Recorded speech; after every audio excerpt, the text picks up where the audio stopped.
How's it going, guys? Welcome back to the channel. Zero here, and I just got done kind of finishing up on all the E3 coverage, and thought I'd take a second to just make a video, talk about this, kind of see where we're going. Got a lot of things coming up in the next year, and I don't know. E3 in itself, you know, I think it's confirmed, is a little underwhelming for most people. It's definitely underwhelming for me. I'm not necessarily a Sony fanboy, but I do feel like the PlayStation 4 has won this generation. I think I buy most of my third-party games on the PlayStation 4, but I do got an Xbox One, and I do got a Switch and stuff. I'm a gamer. I play PC. I do the whole thing. So I'm definitely partial to the PlayStation 4, but I have the other systems. So PlayStation not being, Sony not being at the E3 wasn't a big deal to me. I thought that was probably a good opportunity for these other companies to kind of shine. PlayStation's been destroying them over this year, or this generation, and I think that this was a chance for them to really come to light. And it was completely disappointing, to say the least. I think Microsoft totally screwed the pooch, not having enough gameplay, not showing any Gears 5 campaign. I think that was ridiculous. I mean, didn't they show campaign last year? I just don't get it. It's coming out so soon. And if there was going to be a game right now you're hyped about for Xbox One, it's probably Gears 5. That's the only real thing that they got coming out soon that's worth anything. And no gameplay? I don't know. The Cyberpunk thing was cool, but again, that's cross-platform. I'm going to get it on PlayStation. So, Keanu Reeves was sweet, but I don't think he saved it for Microsoft because no Ori. I mean, get out of here. I couldn't believe it. And then Project, what is it, Scarlet? Not Scorpion. It was Anaconda. Now it's Scarlet. Man, they just don't get it. Like, you get these high-tech systems. Oh, this thing's going to be the strongest console there is, and it's got no games. They got one game they show, Halo Infinite, and there's no gameplay. I don't know, guys.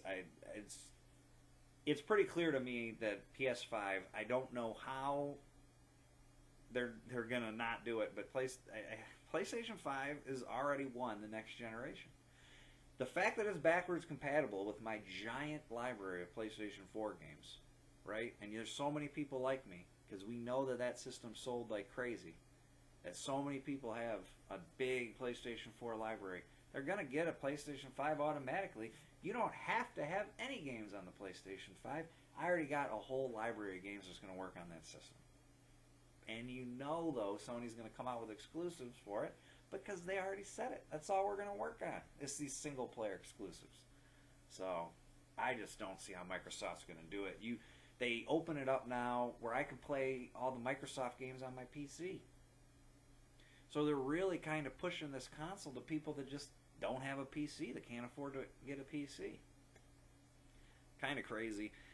I don't know. I think it's a stupid move, but that is just the way things are going, and that leads us into the next part that I think is a really bad thing right now for gaming in my eyes. Now, I'm a little bit older, right? I'm in my mid-30s, mid to late 30s, and I've come from, I'm used to playing Nintendo and Sega and buying games and bringing them home and going to the video store and renting games. I understand it's not like that anymore. So maybe younger guys don't care too much about physical media and the all digital life, don't care about owning anything, have a different opinion. But this streaming service game thing, it's got me really tilted, because I think the thing with Stadia is not so much is the connection going to be shitty and am I going to get a bad streaming thing. I think the thing that worries me the most about Stadia and this Ubisoft shit and Orion and even Square Enix is going to have their own is that it worries me that they do work good. It worries me that they're going to slowly take off, and then when they do, you're going to be stuck with these subscription services to these companies, and they're going to charge you $10 a month, and you're going to get all these games, and what you're getting right now are games that are already out. right? So you're getting a subscription service with Doom Eternal and all these games that are coming out.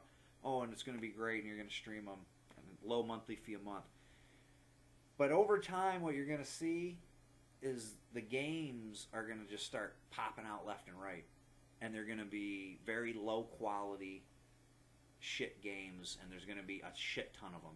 And maybe every couple of months you're going to get a decent game, and they're going to justify these shitty small games by the fact that you're only paying $20. You're only paying $10 a month. We're going to give you everything. We're going to give you all kinds of games, and you can play what you want, but none of them are going to be worth a shit. You know, you're not going to see God of War style games coming out on Stadia constantly. It's just not going to happen. And the fact that these other companies are doing it, like Ubisoft and Square Enix is trying, and Bethesda's got this bullshit, what's going to happen is they're going to slowly push you into it. You're going to get the physical copy of the disc, and it's going to say, hey, well, if you do it on the streaming service through Orion, you'll get all this DLC, or there'll be some extra missions if you play it through the Square Enix streaming service. It's only $10 a month. All that shit is garbage. I hope that it fails them technically, and most people can't stream good quality like that, and it fails because of that. But I'm unlike other people who say that's the reason it's going to fail. I think that they got tricks up their sleeve where it's actually going to stream all right. My thing is that I think the service is going to suck, and they're going to nickel and dime you, and you're going to get some really shitty games in the future from it. I don't think you're going to get real quality games, and I'm not blaming the devs on that, because it's just going to be where the money goes. The money is going to dictate it. The Epic Store right now is showing you how money dictates where these publishers are going to push their shit. And when money says, oh, you could just pump me a couple quick games out to get on this streaming service and all this Fruit Ninja bullshit style games, man, it's going to be like mobile games on your TV. They're just going to be coming so fast. We've seen how some of the shit in the PlayStation Store started popping up real quick. I mean, there's a lot of crappy games in the PlayStation Store, and that's from a console right now that you don't have to buy that shit. I don't know. It's scary. I guess before I go, let's touch on something good about E3, which was the Nintendo conference. You know, a lot of people say that one E3. You could argue back and forth that one E3. I like to think of the Switch, and don't get me wrong, I love the Switch. I have a ton of games on the Switch.